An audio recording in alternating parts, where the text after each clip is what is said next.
Mendapat edukasi mengenai pangan jajan anak sekolah yang sehat oleh Dinas Kesehatan Bojonegoro di TMMD ke-110 Kodim 0813 Bojonegoro.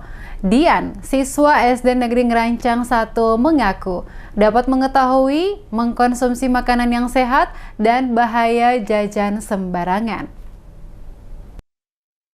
Dalam kegiatan sosialisasi komunikasi informasi dan edukasi pangan jajan anak sekolah, Dinas Kesehatan beri materi mengenai konsumsi makanan sehat dan bahaya jajan sembarangan kepada siswa-siswi di SD Negeri Ngerancang 1.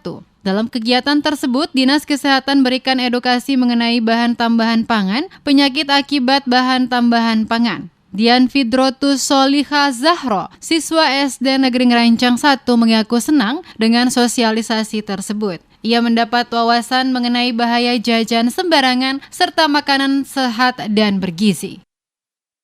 Senang karena dikasih tahu ada bahaya jajan, terus makanan sehat, makanan bergizi, tentang makanan yang ada borak, terus makanan yang gak bergizi, bahayanya micin. Dian menambahkan dirinya akan lebih berhati-hati dalam memilih jajanan yang akan dikonsumsinya sehingga terhindar dari bahaya jajan sembarangan.